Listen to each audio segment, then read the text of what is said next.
Mesdames, Messieurs, très heureux de savoir que vous aimez Enjeu de l'heure, une émission axée sur l'analyse de l'actualité. L'actualité qui jalonne la politique, l'économie, le culturel, bien entendu également la religion.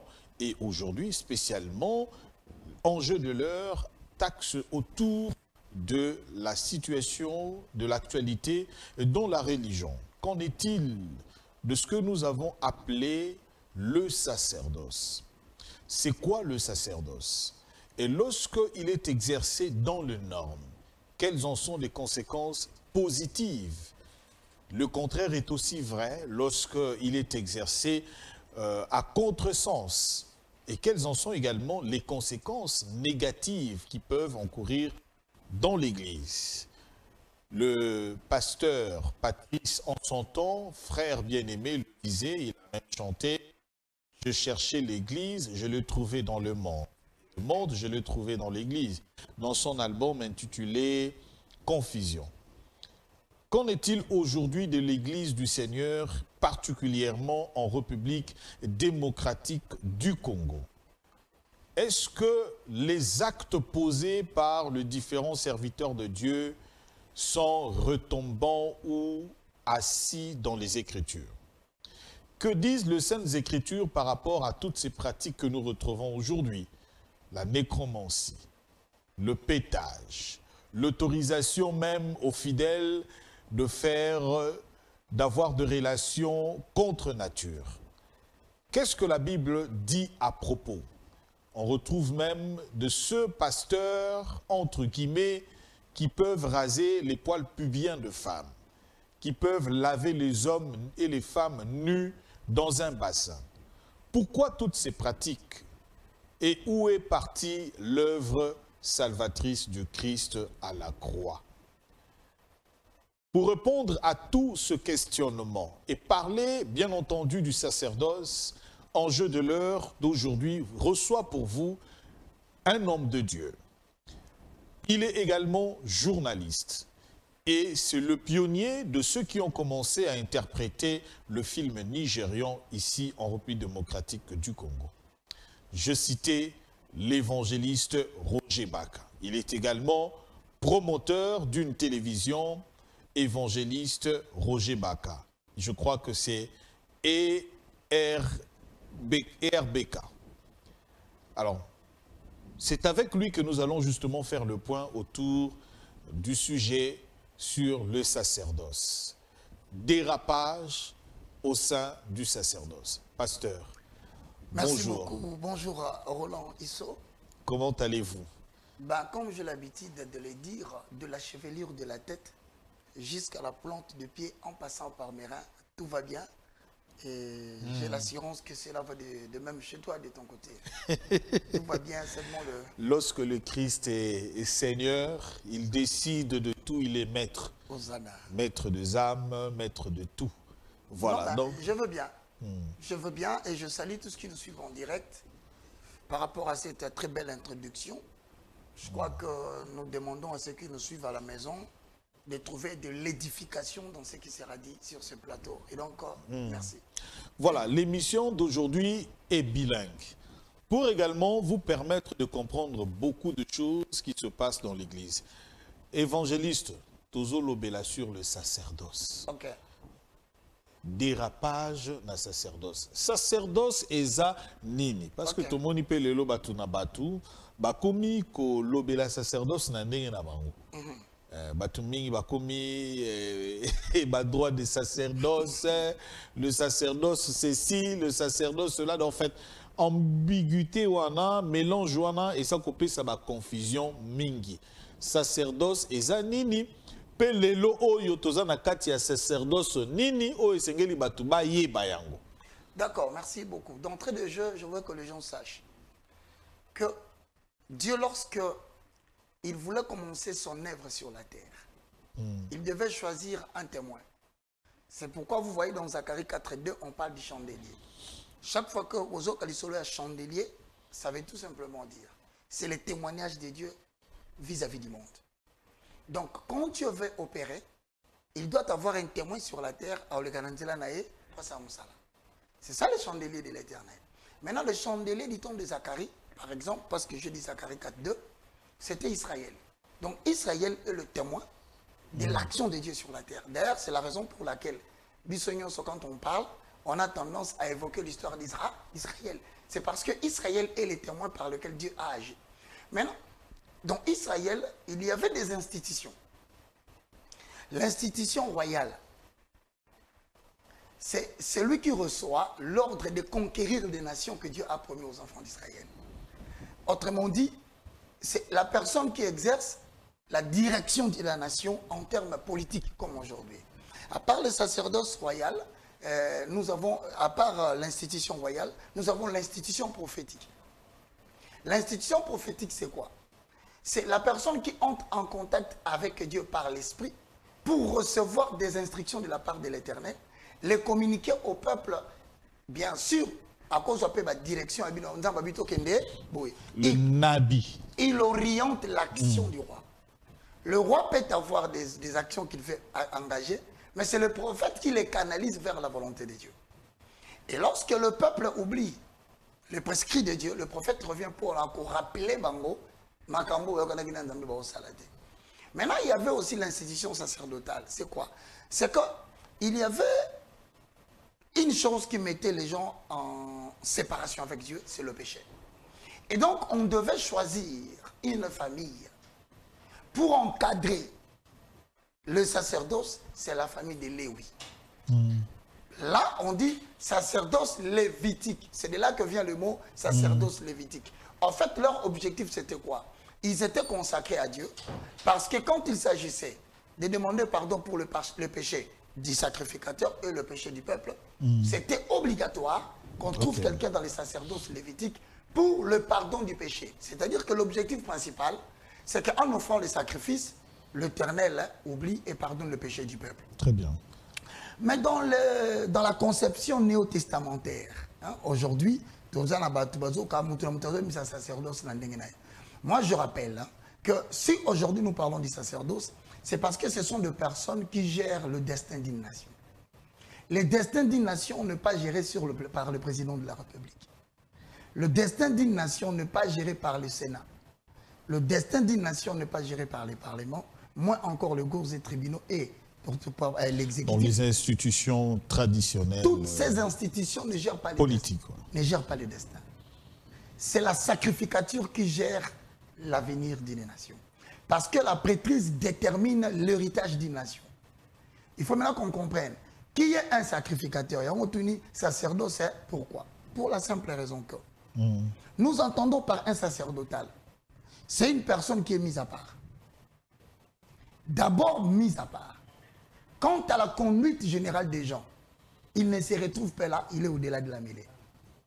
Quant à sa façon de parler, il a une façon déterminée pour lui.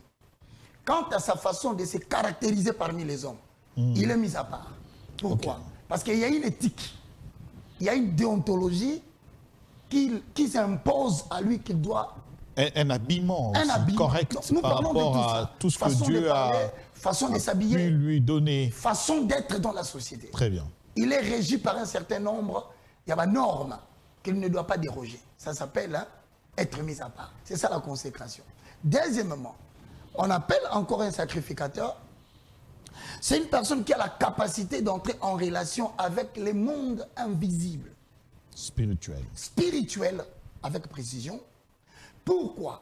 Parce qu'en entrant en communication avec le monde spirituel, il va communier avec Dieu, plaider pour la cause du peuple, recevoir des instructions de Dieu et les communiquer au peuple de Dieu pour que ces derniers n'a pas si définition en sacerdoce. Bon, en quoi cela est lié à une nation? Parce que les choses sont faites dans l'angle spirituel.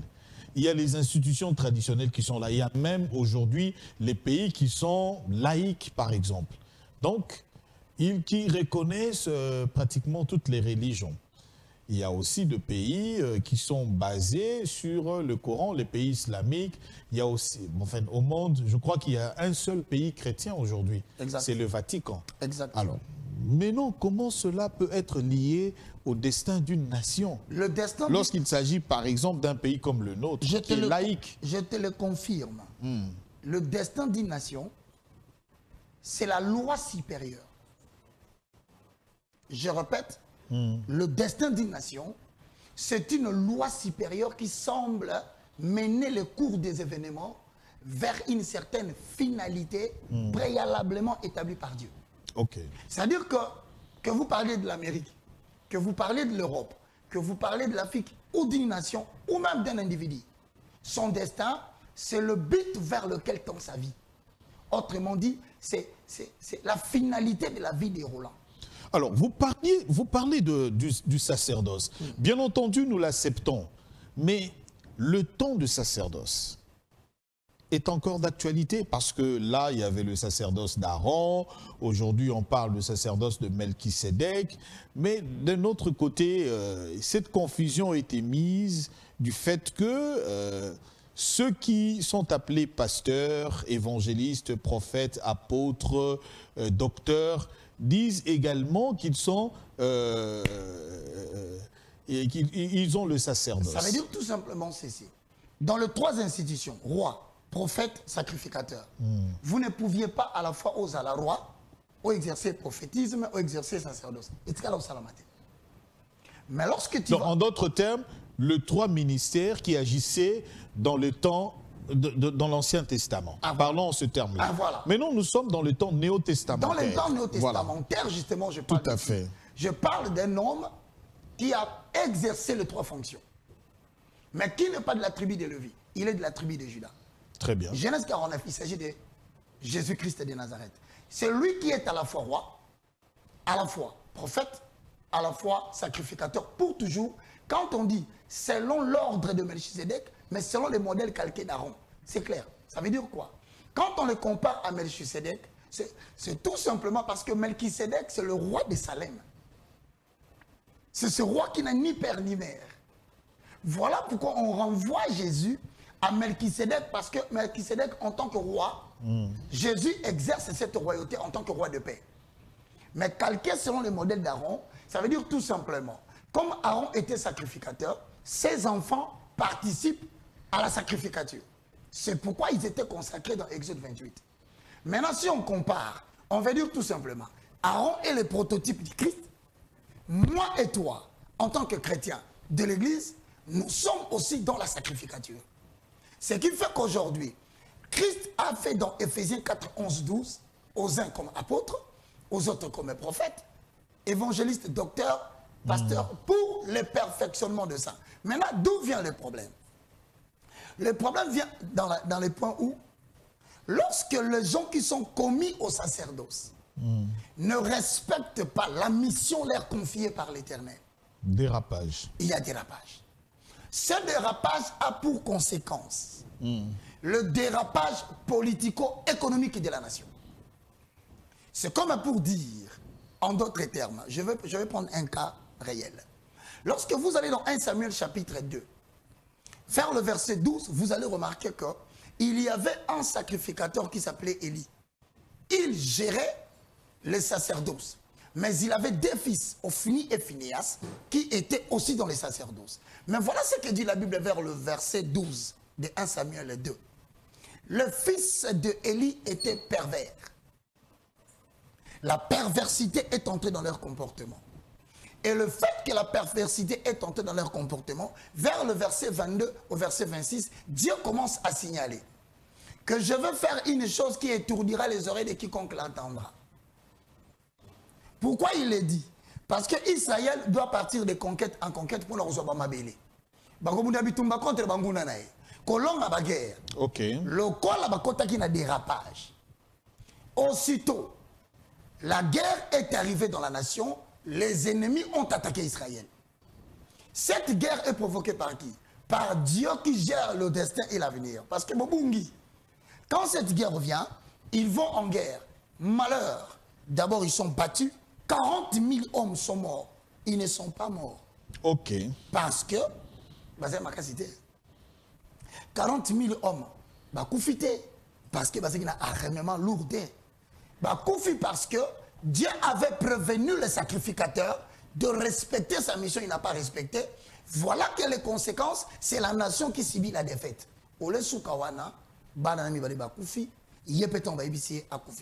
Je vais rentrer dans un deuxième cas. Pourquoi nous inspirons à Israël? Parce qu'Israël, c'est le modèle par excellence de la manière dont Dieu a marché avec le peuple pour que nous aussi, nous apprenions Ces choses sont écrites pour nous servir d'exemple. Exactement. Lorsque tu vas dans le livre de Zacharie, chapitre 3, moi j'appelle un livre dans la quintessence des prophètes. Il est arrivé à un moment donné, Jérusalem. Nzamba longola qui est le calendrier sacerdotal et du plan divin. Pourquoi? Ma belle qui est belle. Basé dans Nzamba comme ko tengama, comme manabasi abatu, ko escroquer, ko sali la injustice, ko zambonga batu ko lia. Donc ba bunga qui complètement Nzamba désintégré ba. Mais lorsque Dieu voulait retourner Israël, na programme naie, na plan naie, na but pour lequel a créé Israël, il a cherché un sacrificateur qui s'appelait Joshua. Mais écoute ce que dit la Bible. Joshua a été convoqué pourquoi? Parce que Joshua devait se présenter la plaidoirie.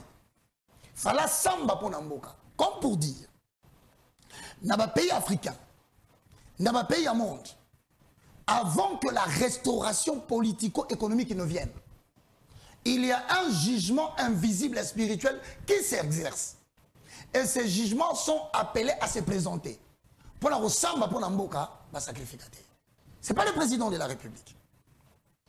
Alors, comparativement avec, lorsqu'on prend l'Ancien Testament, le Christ n'était pas encore arrivé, il n'était pas encore mort à la croix.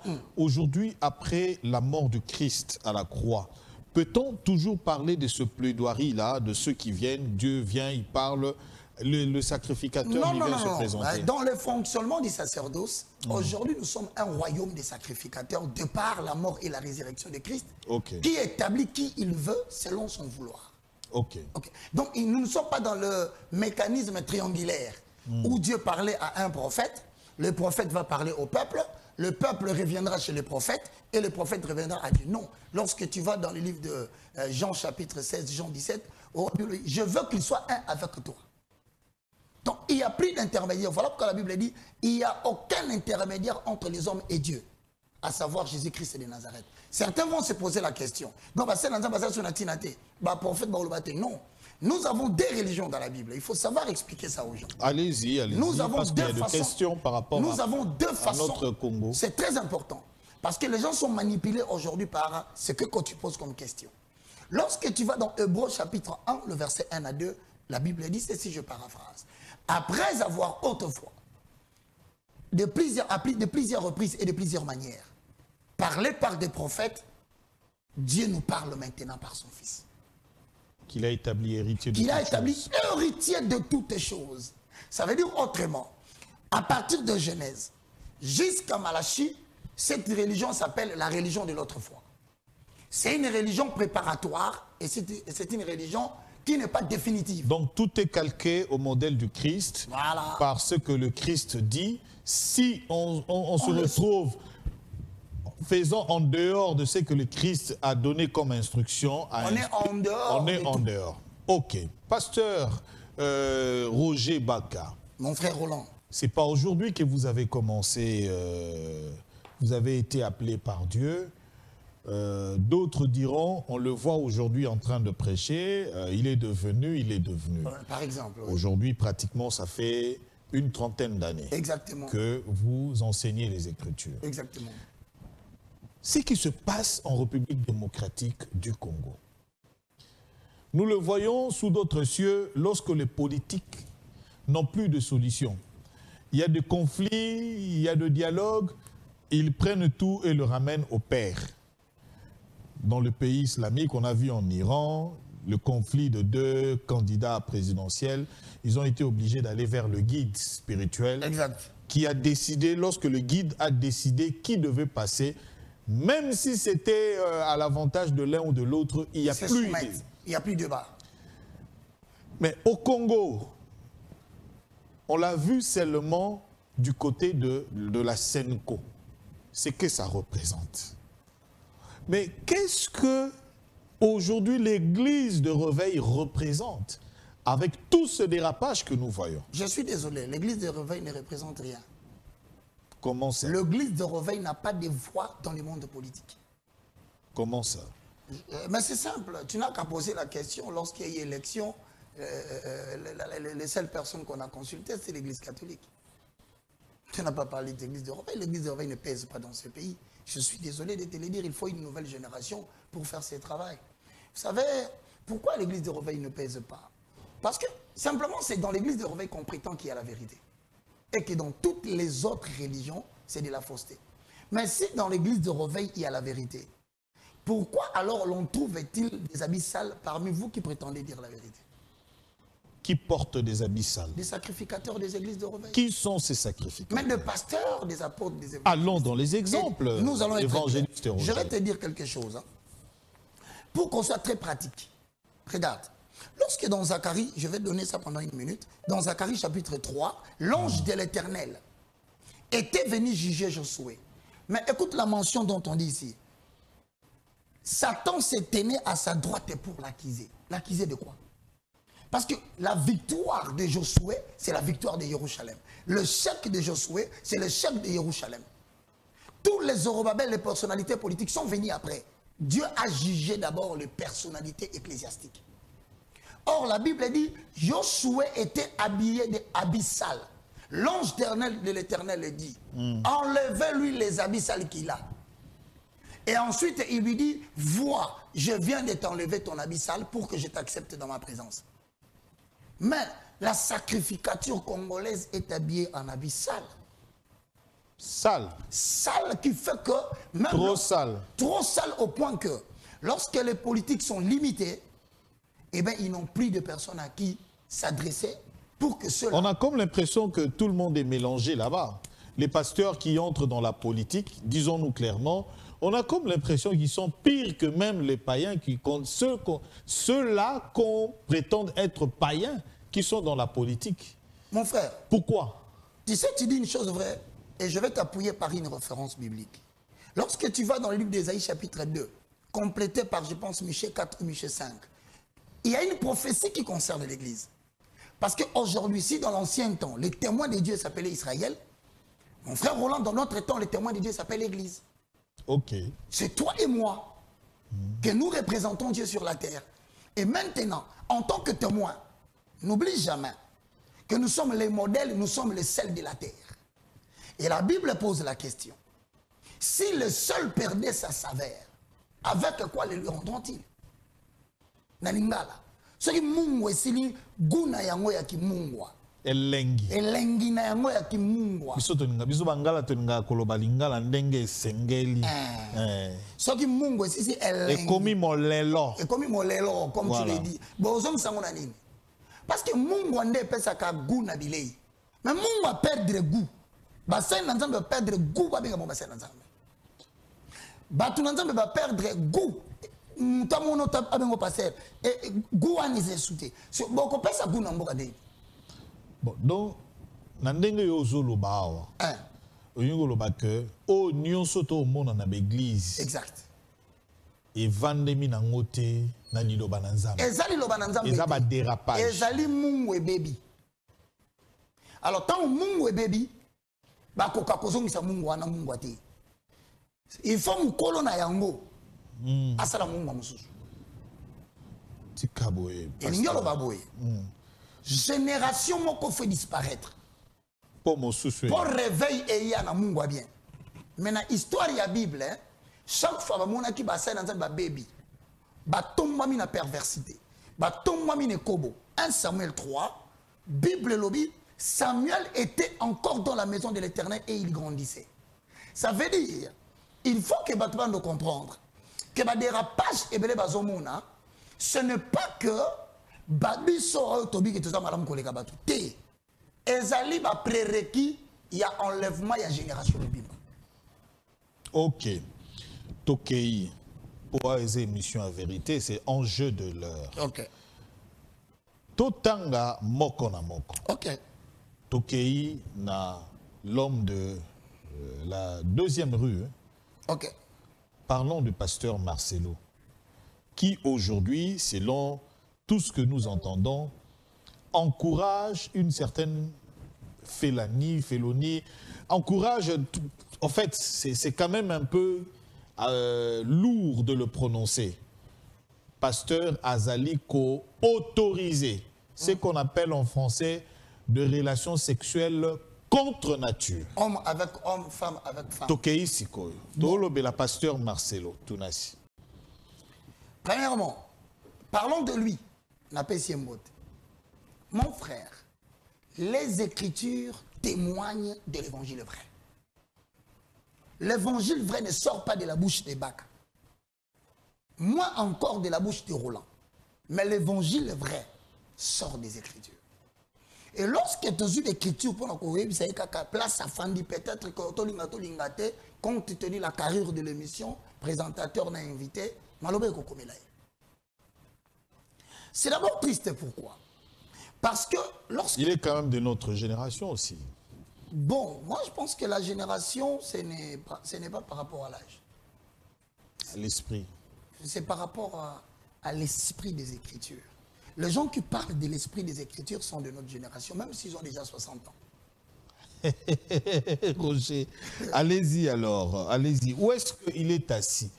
Est-ce que ce sont de magiciens aujourd'hui ou ce sont toujours des pasteurs? Parlons dans ce sens-là. Mon ami, Romain, je vais essayer de lire quelque chose dans Romain. C'est quand même important pour le répondre directement là où il est. Lorsque vous êtes dans les livres de Romains, le chapitre 1, le verset 26, la Bible dit, c'est pourquoi Dieu les a livrés à des passions infâmes, car les femmes ont changé l'usage naturel en celui qui est contre nature. Suivez bien. La chose qu'il a autorisée, c'est pas moi, la chose qu'il a délibérément prononcée. Qui? Marcelo. C'est écrit. Aussi longtemps qu'il prétendra être serviteur de Dieu, nous rentrerons dans les Écritures. Donc les gens doivent quitter cette église. Je te le dis, si telle est la déclaration, voilà la sanction de cette déclaration. C'est pourquoi Dieu les a livrés à des passions infâmes, car les femmes ont changé l'usage naturel en celui qui est contre nature. 27. Et de même les hommes, abandonnant l'usage naturel de la femme, se sont enflammés dans leurs désirs, les uns pour les autres, commettant homme avec homme des choses infâmes et recevant en eux-mêmes le salaire que méritait leur égarement. C'est ici qu'on sanctionne les déclarations du pasteur. Ce sont des relations infâmes, c'est de l'infamie. Si un homme qui prétendrait être dans la chrétienté autoriser une telle chose, il est sanctionné par le livre de Galates au chapitre 1, verset 6 au verset 8, je lis. Je m'étonne que vous vous détourniez si promptement de celui qui vous a appelé par la grâce du Christ pour passer à un autre évangile. Non, non pas qu'il y ait un autre évangile, mais il y a des gens qui vous troublent et qui veulent altérer l'évangile du Christ. Altérer l'évangile du Christ. C'est la sanction des Galates. Et ici, on appelle cette personne qu'il soit anathème, qu'il soit maudit. Maintenant, ce n'est pas moi qui maudis, c'est les Écritures. Il faut te dire en d'autres termes, il est sorti de la mission. Donc, tenant compte de ses propos, Marcelo est sorti de la mission. Lui confié par l'Éternel. Le message assez fidèle alors. À tous ceux qui suivent l'émission tout à l'heure avec Roland, vous savez mes frères, vous devez noter une chose. Pour ceux qui disent, souvent moi, ces affaires ne me concernent pas. Ça concerne tout le monde. Mais mes amis, lui il descend par la tête d'Aaron. C'est clair et net.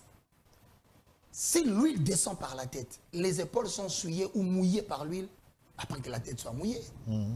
Et donc je considère aujourd'hui, si la Bible condamne un fait, et qu'il y ait quelqu'un qui se fâcherait contre Baka parce qu'il a parlé de ce qui est écrit, il n'a qu'à se définir, c'est un fanatique. Parce qu'un chrétien, ça vient du mot Christ. Et les synoptiques, les 4 évangiles, les épîtres, à la fin des révélations, nous définissent notre déontologie de notre manière de vivre. Voilà, donc ceux qui sont à l'église de Marcelo doivent partir. Parce que l'huile Ce qui coule, la tête. ce qui coule, ce n'est pas l'huile. Parce que si c'est l'huile, il n'a plus l'huile. Ça doit être en conformité avec la parole de Dieu. On a vu dernièrement aussi Moïse, le pasteur Moïse Mbié, lui répondre par rapport aux avances qu'il avait fait à une ex-fiancée à lui. Bon, ça, c'est pas notre problème, c'est une affaire entre les deux. Mais on parle également aujourd'hui de pétage. On voit aussi ceux qui utilisent cette histoire de prophétie à travers la télé, les coups de fil. Et on voit aujourd'hui le prophète qui commence à s'affirmer. Qu'en est-il de cette histoire aujourd'hui? Bambongo bima na ba poche, babimi simbongo place aux ali, que nos ambongo place wana. Obige banque le procureur devrait se saisir na batwana. Bon babimi sambongo ndeni basa. Évangéliste. Parlons de pétage. Mesdames et messieurs, parlons de cette question. Je salue Moïse, je salue Denis ici.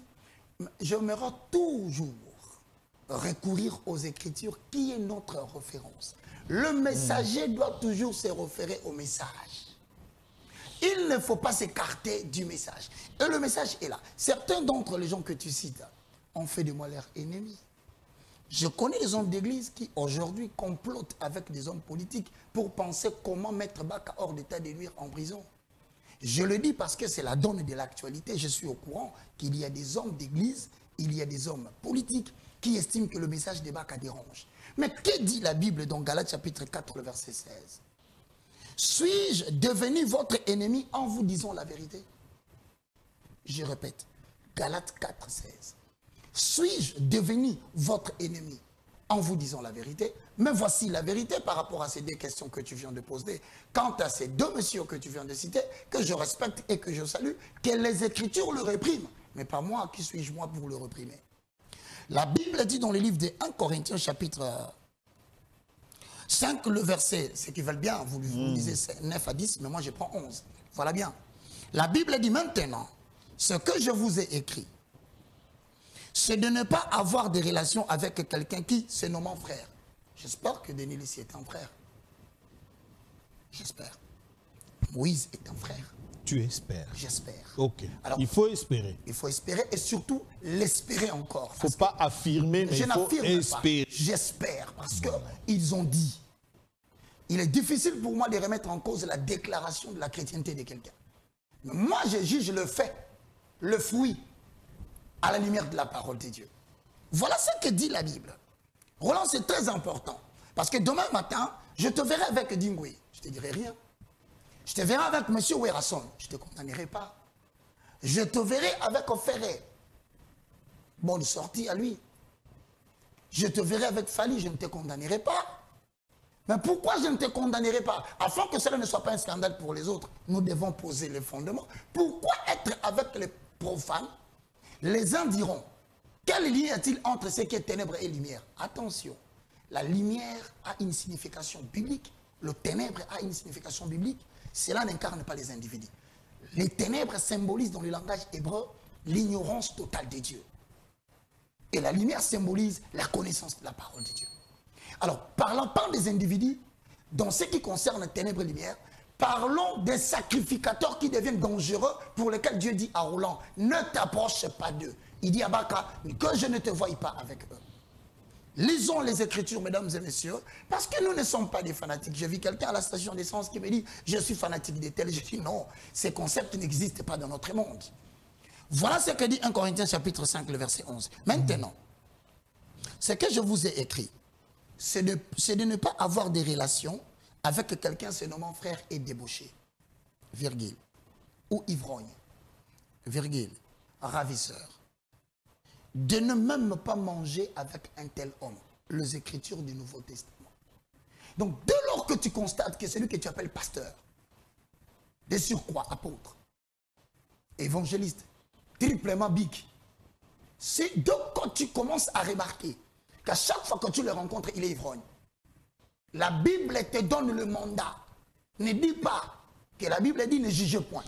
Ne mange pas avec lui. Non seulement. Ne le fréquente plus. Pas de relations. N'aie pas de relation avec un tel homme. Tu vois le niveau de l'interdiction de Dieu. C'est pas Baka. Mais quelqu'un dit, Lungwakuna, hypocrite.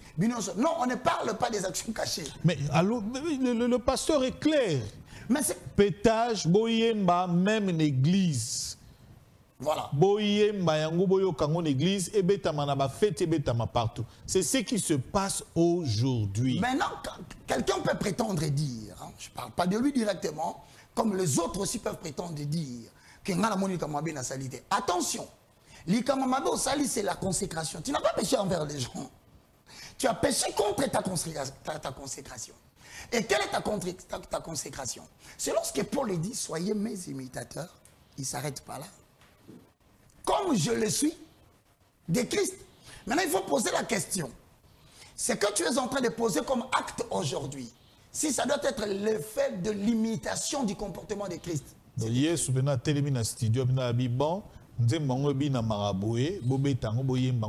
est-ce que tu peux t'imaginer Jésus? Est-ce que à un moment, tu vois la grandeur de la chose, quelle est la responsabilité de l'homme de Dieu, du sacrificateur, de celui qui a le sacerdoce, du pasteur en général, lorsque une nation nivelle vers le bas? Mon frère, je vais te dire quelque chose de très important. Avant de revenir sur cette référence, c'est une très belle question. Le païen n'a pas besoin de notre onction. Le païen n'a pas besoin de notre savoir. Mais ce que le païen veut, c'est notre comportement dans la société. Comment nous nous comportons.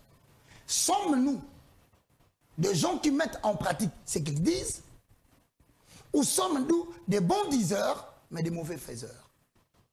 Ce qui attire un païen, c'est d'abord le caractère de celui qui se dit pasteur. Sa façon, c'est-à-dire ça s'appelle les quotients émotionnels, le caractère d'un homme. La première des choses que Dieu transforme, c'est le caractère d'un homme. Voilà pourquoi si le caractère n'est pas changé, 1 Corinthiens chapitre 5, le verset 12 dit, qu'ai-je en effet à juger ces dits dehors? Autrement dit, je vais essayer de juger ces dits dehors. Quand je dis dehors, c'est-à-dire par rapport au dedans. Au dedans, c'est pasteur Roland. Au dedans, c'est pasteur Roger Baka. Au dedans, c'est le chanteur Bakenda. Au dedans, c'est Mike Kalambay. Au dedans, c'est le pasteur Mutombo. Au dedans, c'est le pasteur Sonny Kafuta. Pourquoi on vous appelle Jean dit dedans? Parce que vous êtes gens de la maison de l'Éternel.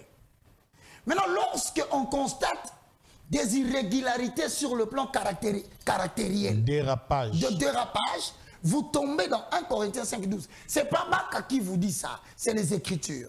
Lisez, vous comprendrez que Dieu vous a donné des décisions à faire. On peut se marier aujourd'hui, divorcer autant de fois. On peut se marier 10 fois. Se remarier. On peut engrosser une femme. On peut faire des spectacles de moutakalisation à la télévision. On peut se permettre de poser des actes qui ne sont pas répertoriés, dont les fonctions de l'homme sacerdotal. Et on s'est dit, ne jugez point, Matthieu chapitre 7, le verset 1. Je reviendrai là-dessus. Non, mais l'homme spirituel peut juger de tout. C'est alors maintenant que je dis, voici la sanction par rapport aux brebis même, dont tu as posé la question actuellement par rapport à mon ami Marcelo. La Bible dit ceci. Qu'ai-je en effet à juger ces dits dehors? N'est-ce pas ces dits dedans que vous avez à juger? Donc si vous dites que dans Matthieu 7.1, ne jugez pas, vous commettez une erreur, parce que Paul dit, vous avez à juger ces dits dedans. Maintenant, lorsque vous jugez ces dits dedans, il ajoute, pour ces dits dehors, Dieu le juge. Voilà le verset qui me fait plaisir. Ôtez le méchant du milieu de vous. Autrement dit, qui que ce soit, même s'il s'appellerait évangéliste Roger Baka, mais si vous remarquez que dans ses habitudes caractérielles, il est encore impudique, avec un preuve tangible et moutakalisé, 2 fois, 3 fois, 4 fois, ça se répertorie. Ôtez-le du milieu de vous. La Bible est très claire. Quand il dérape, ôtez-les. Du milieu de vous, les gens disent dedans, pourquoi? Parce qu'il salit la réputation d'un reste fidèle. Il y a encore des hommes de Dieu qui craignent Dieu dans ces pays. Peu importe que les gens disent, je ne dis pas que c'est moi, je ne peux pas me donner cette prétention. Alors, on va terminer, on est à l'église. On fait même des invocations des morts, de ceux qui sont morts. Ça frise, ça viole le principe de Comment réagissez-vous? Ben, comme toi, j'ai suivi la déclaration. Il s'agit bien d'un pasteur qui a composé une chanson invoquant Mobutu. Comme toi, je l'ai constaté. D'ailleurs, c'est une autorité politique. Tout le monde l'a suivi et il sait que tout le monde l'a suivi. Il a chanté demandant à Mobutu, au fait Papa Étienne, de revenir en plein cantique dans le culte pour reprendre des voleurs. Ce qui est contradictoire. La première contradiction, c'est Ézéchiel 33, 14.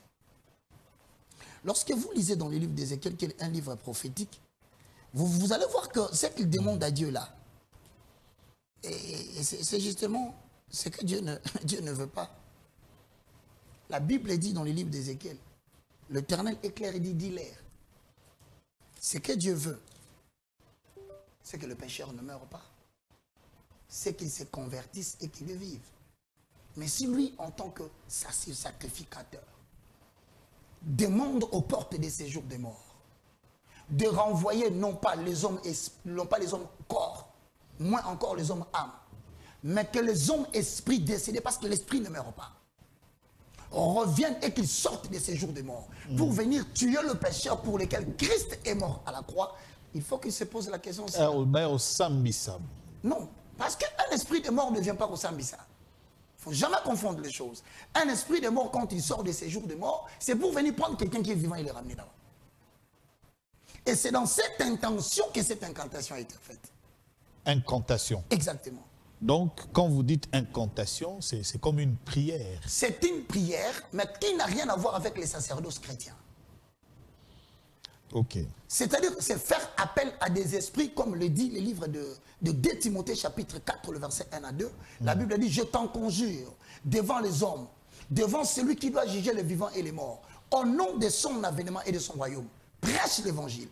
Insiste à toute occasion. Favorable ou pas. Maintenant, regarde pourquoi on dit qu'il faut insister. Car il viendra des temps où les gens ne s'attacheront plus à la saine doctrine. Ils auront la démangeaison d'écouter ce qu'ils plaisent. Ils seront basés sur la doctrine des démons. La démonologie. Ça, c'est la démonologie. Des fables. Maintenant, quand tu invoques les esprits des morts, là, tu vas dans la pratique interdite en Israël. Et tu l'as fait au quel moment? Tu l'as fait au moment liturgique sensible du culte. La louange et l'adoration. Et pourtant, il y a 2 types de louanges. Et ça devient louange, ça devient adoration. Et voilà quand les gens t'accompagnent. Ça s'appelle poème, chanté, avec accompagnement de la musique. Tu sais, lorsque Moïse, Dieu lui a dit par le rocher, il a frappé le rocher, il n'a pas compris. Dieu a fait sortir cette infraction et a décidé que toi, tu n'entreras pas en Canaan. Il y a des actes que nous posons, que nous minimisons avec les sacerdoces. Et lorsque Dieu se met à analyser, c'est alors qu'on se rend compte de la grandeur de la bêtise que l'on a fait. Mon frère, regarde, Psaume 150, le verset 6. Que tout ce qui respire loue l'Éternel. Ça s'appelle la louange universelle. Vous ne pouvez pas interdire à un païen de chanter pour le Seigneur. Parce qu'il respire, il peut louer Dieu. Mais écoute, le livre de Psaume 33, 1 dit la louange, si aux hommes est droit. Attention. Là, ça demande la droiture par rapport aux Écritures. Mais quand quelqu'un dévie, il prend les esprits des morts, les chante et leur demande par supplication de revenir, donc de sortir de ces jours de mort. Il perturbe leur sommeil. Parce que ma belle est qui si quoi ceux qui m'appellent quel était le mandat de l'homme de Dieu? N'est-ce pas là de pouvoir entrer en contact avec Dieu, non pas avec les morts? Pour que vienne le réveil. Pour que vienne le pardon. Jésus-Christ à la croix a-t-il dit, Seigneur, reviens. Mon Dieu descend. Voilà, ces gens m'ont crucifié. Tuez-le. Tuez-les. Il nous a donné un modèle. Il a dit, pardonne-leur, car ils ne savent pas ce qu'ils font. Voici les éléments qui démontrent que quelqu'un n'est pas dans les sacerdoces. Parce que, attention, il y a 3 types de sacrificateurs. Il y a des gens qui sont les sacrificateurs depuis le ventre de leur mère. Il y a des gens qui les sont devenus à cause des églises. Et il y en a d'autres qui se sont recommandés eux-mêmes. Malheureusement, les pourcentages élevés c'est la troisième dispensation et la deuxième. C'est-à-dire, nous avons plus de gens qui se sont auto-recommandés serviteurs de Dieu parce qu'il a eu des moyens. On ne devient pas pasteur parce qu'on a des moyens. On ne devient pas pasteur parce qu'on parle bien français. On ne devient pas pasteur parce qu'on est licencié en économie et l'on maîtrise bien l'économie. Ou en théologie. Nous, en théologie. Voilà qu'aujourd'hui, je souhaite que ceux qui nous suivent comprennent essentiellement combien est grande ma douleur. Je demande à ceux qui marchent encore dans la crainte de l'Éternel. Il y en a qui rasent les poils pubiens. Nous allons jusqu'au point où la pudeur, elle est atteinte. Et on dit avoir reçu de Dieu cette révélation. Un signal divin qui vient de Dieu. Mon bien-aimé, vous savez, j'avais essayé de dire quelque chose. Il y en a qui vont brouter les herbes pour moi, l'Église. Des herbivores. Pour moi, Roland, l'Église, c'est le témoin de Dieu.